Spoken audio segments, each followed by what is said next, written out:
आपसे मिली थी तो मैंने आपको काफ़ी कुछ बताया था कि इस कोर्स में आप क्या क्या सीखने वाले हैं। तो आज मैं आई हूँ आपसे वो सारे वादे पूरे करने और बहुत ही सिंपल चीज़ से शुरुआत करने वाली हूँ। आज का जो क्लास है उसे हम कहते हैं understanding simple commands and sentences. नाम काफ़ी बड़ा है लेकिन टेंशन मत लीजिए, चीज़ बहुत सिंपल है। मुझे पता है आप तो यूं सीख जाएंगे क्योंकि इसके नाम में ही सिंपल है। तो पहले पहले बात करते हैं सेंटेंसेस की। अब ये सेंटेंसेस क्या होती है?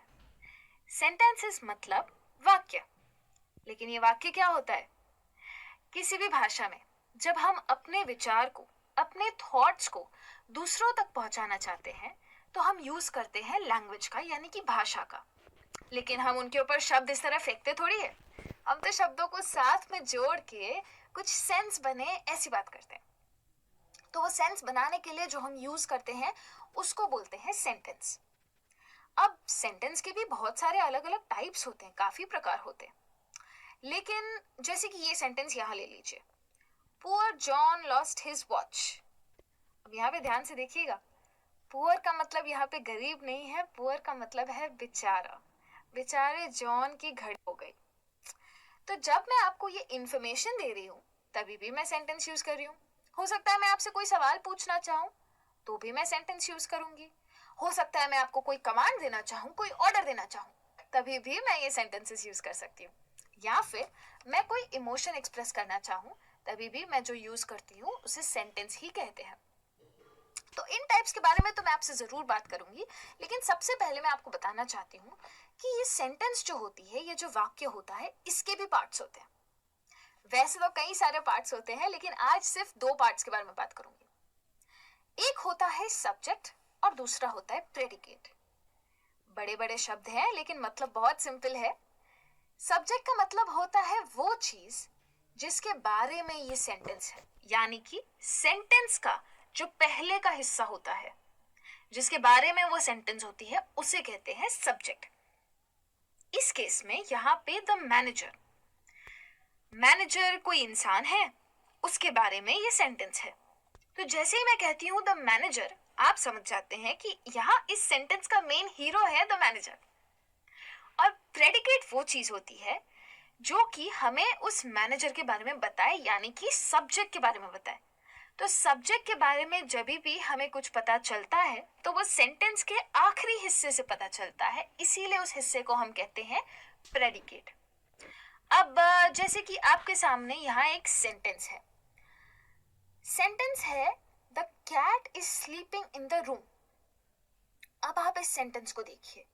सेंटेंस किसके बारे में है? कैट के बारे में। तो कैट हो गई क्या? सब्जेक्ट। कैट कर क्या रही है? कैट कमरे में सो रही है। The cat is sleeping in the room. तो is sleeping in the room हो गया हमारा प्रेडिकेट। वैसे ही अगर आप एक दूसरी सेंटेंस देखें, ही रीड्स। ही कौन है? वैसे तो ही एक प्रोनाउन है, हो सकता है उनका नाम जॉन हो। मुझे जॉन बार बार नहीं कहना, इसलिए मैं कह रही हूँ ही। इसके बारे में जरूर बात करेंगे, चिंता मत कीजिए। लेकिन अभी के लिए ही हो गया हमारा सब्जेक्ट, क्योंकि करता कौन है? ही। क्या कर रहा है ही? पढ़ रहा है। तो ये जो रीड्स है वो बन गया मेरा प्रेडिकेट। अगर आप इतना समझ चुके हैं तो आप रेडी हैं एक और कॉन्सेप्ट सीखने के लिए, और वो है पंक्चुएशन मार्क्स। अब ये पंक्चुएशन मार्क क्या होता है? किसी भी सेंटेंस के एंड में अगर मैं बताना चाहती हूँ कि अब मुझे रुकना है, एक विचार हो गया, रुकूंगी, तब मैं यूज करती हूँ फुल स्टॉप। फुल स्टॉप को इंग्लिश में कहते हैं पीरियड और हिंदी में कहते हैं पूर्ण विराम। तो अगर मैंने आपको कोई इंफॉर्मेशन दे दी, जैसे कि मैंने आपको कह दिया I am going to the zoo या I am going to the office, तो आप देख रहे हैं ना, जब मैं जू और ऑफिस कह रही हूँ तो मैं रुक रही हूँ, 2 सेकंड का पॉज ले रही हूँ। इस पॉज को कहते हैं फुल स्टॉप। यहाँ इस वीडियो में आप देख सकते हैं कि मैंने सेंटेंस के एंड में एक डॉट लगाया है। ये डॉट को ही कहते हैं फुल स्टॉप। तो अगर मैं आपसे कहूं कि मुझे पेंसिल दो या फिर मुझे जरा पेंसिल दीजिए, तो भी मैं आखिरी वर्ड के बाद जब रुक रही हूं तो उसे कहते हैं फुल स्टॉप। फुल स्टॉप अब क्यों यूज करना चाहिए? बहुत इंपॉर्टेंस है इसका। जैसे कि आपके सामने ये एक पैराग्राफ है। अगर आप ध्यान से देखें तो इस पैराग्राफ में कोई फुल स्टॉप नहीं है। उसका मतलब कि इस पैराग्राफ में हमें कहीं रुकना ही नहीं है। अगर बिना रुके पढ़ना है तो मैं तो थक जाऊंगी, पर कोशिश करती हूँ। Claire skipped excitedly towards her friends. They smiled when they saw her. Happy birthday, Susan shouted. The other girls cheered and ran to Claire. They met with the hugs and produced presents. Claire was touched. मैं तो यहाँ थक गई। Full stop नहीं था, कोई pause ही नहीं मिला। यही अगर फुल स्टॉप होता तो मैं कहती Claire skipped excitedly towards her friends. They smiled when they saw her. Happy birthday, Susan shouted. The other girls cheered and ran to Claire. They met her with hugs and produced presents. Claire was touched. She hadn't even mentioned that it was her birthday this week. One of them must have remembered and organized all this. फर्क देख रहे हैं? ये सिर्फ पढ़ने की बात नहीं है, ये बोलने की भी बात है। जब मैं एक विचार के बाद रुकती हूँ तो सामने वाला इंसान समझ पाता है कि ये एक विचार पूरा हुआ, अब दूसरे विचार पे जा सकते हैं। तो फुल स्टॉप का ये महत्व है। लिखने में आप कैसे यूज करेंगे फुल स्टॉप? लिखने में जैसे कि आप देख सकते हैं, जहां मेरा आखिरी वर्ड खत्म होता है उसके बाजू में मैं बस एक डॉट लगाऊंगी। उससे दूर मत लगाना डॉट, क्योंकि वो गलत होता है। और बोलने में मैं 2 सेकंड का पॉज लूंगी। यानी कि अगर मुझे कहना है सॉल्ट चाहिए, मेरा खाना फीका फीका है, तो मैं बोलूंगी please pass the salt, my food is bland. देखा, 2 सेकंड का पॉज बहुत सिंपल है। ठीक है, अब इसके आगे एक और पंक्चुएशन मार्क होता है, उसको कहते हैं एक्सक्लेमेशन मार्क। जब आप इंग्लिश में बात कर रहे हैं तो ऐसा जरूरी तो नहीं है कि आप सिर्फ इंफॉर्मेशन ही देंगे या ऑर्डर ही देंगे। हो सकता है कि आप अपना इमोशन भी एक्सप्रेस करना चाहें। अगर आप गुस्सा एक्सप्रेस करना चाहते हैं, या आप बहुत खुश हैं, ऐसी कोई चीज एक्सप्रेस करना चाहते हैं, या फिर आप उदास हैं, शायद दुखी हैं, तो हम यूज करेंगे एक्सक्लेमेशन मार्क का। याद रखिए, बोलते वक्त ये एक्सक्लेमेशन मार्क दिखाई नहीं देता है, लेकिन आप किस टोन में बात करते हैं उससे इंसान को पता चलता है आपने क्या पंक्चुएशन लगाया। और लिखते वक्त तो दिखाई देता ही है।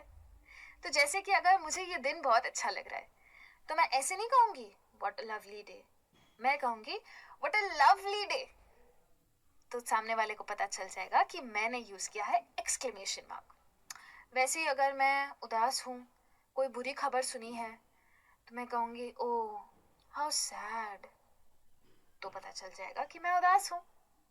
और अगर मैं गुस्सा हूँ और मुझे आपसे कहना है आपकी प्रॉब्लम क्या है, क्यों है आप ऐसे, तो मैं कहूंगी what is wrong with you, तो भी पता चल जाएगा कि मैंने यूज किया है एक्सक्लेमेशन मार्क। अब एक्सक्लेमेशन मार्क यूज करने का मतलब क्या है? अगर मैं ऐसे ही कहूंगी वाओ, तो आपको लगेगा कि मैंने वाओ बोला है, इमोशन फील होगा ही नहीं। इसलिए कहना जरूरी है कि वाओ कितनी अच्छी ड्रेस पहनी है। वो काम है एक्सक्लेमेशन मार्क का। फुल इमोशन आपका एक्सक्लेमेशन मार्क में शो हो जाता है। और इसके बाद आप एक्सक्लेमेशन मार्क यूज कैसे कर सकते हैं? एक्सक्लेमेशन मार्क हमेशा कोई ऐसे स्ट्रॉन्ग कमांड के एंड में यूज कीजिए, फिर कोई ऐसी सेंटेंस में यूज कीजिए जहां पे आपका कोई इमोशन है, शायद गुस्सा, शायद खुशी, शायद उदासी, पर कोई इमोशन आना चाहिए उसमें। बिना इमोशन के एक्सक्लेमेशन मार्क यूज नहीं करना चाहिए। जैसे अगर मैं गुस्सा हूं और मैं कह रही हूँ निकल जाइए, यानी कि इंग्लिश में कह रही हूँ गेट आउट, तो मैं ऐसे तो नहीं कहूंगी ना कि गेट आउट, सामने वाला निकलेगा ही नहीं बाहर। इसलिए गुस्से में कहने के लिए मैं कहूंगी गेट आउट, और उसे कहते हैं एक्सक्लेमेशन मार्क यूज करना। यहाँ अगर मैं शायद बहुत सरप्राइज्ड हूँ, बहुत ही आश्चर्यचकित हूँ, तो मैं कहूंगी हाउ इज दिस पॉसिबल, ये कैसे मुमकिन है, तो वो हो गया एक्सक्लेमेशन मार्क। अगर आप एक्सक्लेमेशन मार्क का मतलब समझ चुके हैं तो क्वेश्चन मार्क तो बहुत आसान है।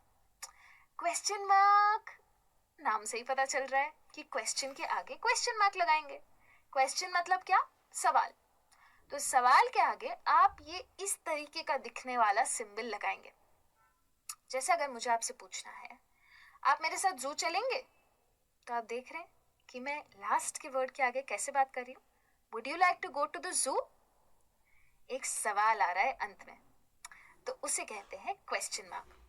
लिखत में तो आप देख ही सकते हैं कि क्वेश्चन मार्क कैसे यूज करना है, लेकिन बात यह है कि अगर मैं क्वेश्चन मार्क नहीं डालूंगी तो किसी को पता ही नहीं चलेगा कि मैंने उनसे सवाल पूछा है।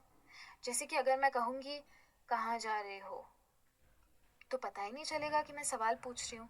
हाँ, मेरे शब्द तो कह रहे हैं कि कहाँ जा रहे हो, लेकिन जब तक मैं टोन नहीं डालूंगी एंड में, तब कोई जवाब कैसे देगा मुझे? तो मुझे पूछना पड़ेगा वेयर आर यू गोइंग, तब कोई जवाब देगा आई एम गोइंग होम। ठीक है, तो पंक्चुएशन मार्क का तो ये इंपॉर्टेंस है। अब बात करते हैं मुद्दे की, यानी कि हमारी सेंटेंसेस की। अब जब सेंटेंस की बात करूं तो सेंटेंसेस तो बहुत सारे प्रकार की होती है। एक सेंटेंस होती है डिक्लेरेटिव सेंटेंस। अब ये डिक्लेरेटिव क्या होता है? जिस सेंटेंस में आप किसी को कुछ बता रहे हैं, यानी कि कुछ डिक्लेयर कर रहे हैं, या फिर आप किसी को कोई इंफॉर्मेशन दे रहे हैं। हो सकता है आपको कुछ पता है, आप किसी और को बता रहे हैं।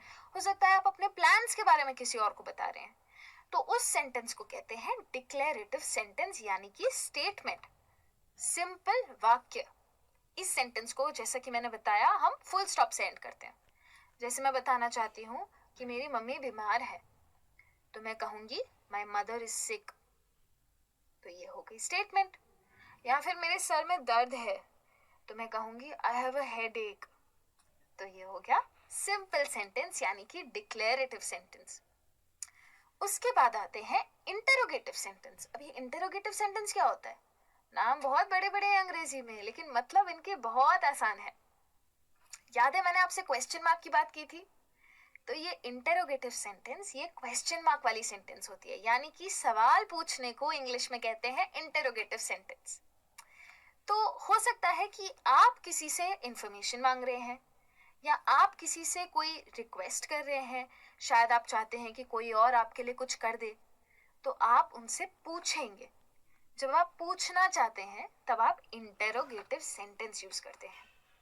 जैसे कि मैं आपसे पूछना चाहती हूँ आप ठीक तो है, तो मैं कहूंगी आर यू ओके। देखना, डिक्लेरेटिव सेंटेंस और इंटरोगेटिव सेंटेंस बहुत अलग अलग है। इंटरोगेटिव सेंटेंस बनाने का तरीका भी अलग है। अगर मैं आपसे पूछना चाहती हूँ आपको ये पसंद आया, तो मैं कहूंगी डिड यू लाइक इट, और मैं लगाऊंगी एंड में क्वेश्चन मार्क। इंटरोगेटिव सेंटेंसेस के बारे में और काफी बातें करने वाली हूँ आपसे आगे, लेकिन अभी हमें बढ़ना है एक्सक्लेमेशन सेंटेंसेस पे। एक्सक्लेमेशन सेंटेंसेस मेरी तो फेवरेट टाइप की सेंटेंसेस है, क्योंकि इंसान का इमोशन तो इन्हीं सेंटेंसेस में दिखता है। तो जैसे कि मैंने कहा आप मुझे बहुत पसंद है, मैं बहुत खुश हूँ, या मैं बहुत गुस्सा हूँ, तो मैं यूज करूंगी एक्सक्लेमेशन सेंटेंस। और याद है मैंने पंक्चुएशन की बात की थी, एक्सक्लेमेशन मार्क, एक डंडी और छोटा सा फुल स्टॉप, उसे कहते हैं एक्सक्लेमेशन मार्क। तो अगर मुझे आपको बर्थडे विश करना है, तो मैं कहूंगी हैप्पी बर्थडे विनय, तो ये हो गया एक्सक्लेमेशन सेंटेंस। अगर मुझे कुछ बहुत पसंद आ गया है, जैसे किसी का कुत्ता जा रहा था और मुझे पसंद आ गया, तो मैं कहूंगी व्हाट अ क्यूट पपी। और अगर मुझे कहना है कि तुम्हारी हिम्मत कैसे हुई ये बोलने की, तो मैं कहूंगी how dare you say that. तो मैंने यूज की है एक्सक्लेमेशन सेंटेंसेस। या फिर गुस्से में कहना चाहती हूँ मुझे बीच पे नहीं जाना, तुम बहुत अच्छे हो, तो मैं कहूंगी I don't want to go to the beach, you are amazing. देख रहे हैं फर्क? गुस्सा और खुशी, ये दोनों एक्सप्रेस करने का कैपेबिलिटी है एक्सक्लेमेशन सेंटेंसेस में। और अब बात करते हैं चौथी और आखिरी सेंटेंस की, जो कि है इंपेरेटिव सेंटेंसेस। इसका भी नाम बहुत बड़ा है, मतलब बहुत आसान है, इसे कहते हैं कमांड्स। अगर आप किसी को कोई इंस्ट्रक्शन दे रहे हैं या ऑर्डर दे रहे हैं या किसी से कुछ डिमांड कर रहे हैं, जैसे कि मैंने आपसे कहा था ना थोड़ी देर पहले, पास मी द सॉल्ट, तो मैं आपसे कुछ मांग रही हूँ, लेकिन मैं दे रही हूँ आपको इंस्ट्रक्शन, आपको मुझे सॉल्ट देना है, बस, तो उसे कहते हैं कमांड। ये जो कमांड्स होते हैं ना, ये बहुत छोटे होते हैं। 5 बजे पहुंच जाना, बी देयर एट 5, तो ये हो गया कमांड। इसमें कोई इमोशन नहीं होता है। जरूरी नहीं है कि आप स्ट्रिक्टली कमांड दें। कमांड देना बहुत सिंपल होता है। आप एकदम शांत स्वभाव से भी कमांड दे सकते हैं। आप बोल सकते हैं कि मेरे लिए रुकना, तो उसका मतलब ये तो नहीं कि आप गुस्सा कर रहे हैं। आप कह सकते हैं वेट फॉर मी, तो हो गया कमांड। कमांड सबसे इजी इसलिए होते हैं क्योंकि ये छोटे छोटे होते हैं और इसके आगे वही आता है जो कि स्टेटमेंट में आता है, यानी कि फुल स्टॉप। बिना इमोशन के बड़ी शांति से किसी को कुछ देना है, इंस्ट्रक्शन देना है, डिमांड रखनी है या फिर ऑर्डर देना है तो आप यूज करेंगे कमांड्स। रास्ते पे आपने कुछ ऐसे साइंस तो देखे ही होंगे। गवर्नमेंट आपको ऑर्डर दे रही है, रुक जाओ, सिग्नल है, डेंजर है, धीरे चलाओ। रास्तों पर दिखते हैं ना ये साइंस, ये सब है कमांड्स।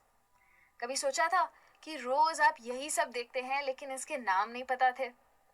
इंग्लिश ऐसी तो भाषा है, सिर्फ नाम बड़े बड़े हैं लेकिन लैंग्वेज बहुत इजी है। आज हमने देखते देखते 4 चीजों के बारे में सीख लिया। सेंटेंसेस में हमने डिक्लेरेटिव सीख ली, हमने इंटेरोगेटिव सीख ली, एक्सक्लेमेटरी सीख ली और इंपेरेटिव भी सीख ली। सिंपल भाषा में कहूँ तो साधारण वाक्य भी सीख लिया, सवाल पूछना भी सीखा, कोई इमोशन दिखाना भी सीखा और किसी को ऑर्डर देना भी सीखा। तो ये 4 टाइप्स की सेंटेंसेस थी। अगर ऐसा कुछ भी है जो आप नहीं समझे हैं या किसी चीज के बारे में सवाल पूछना चाहते हैं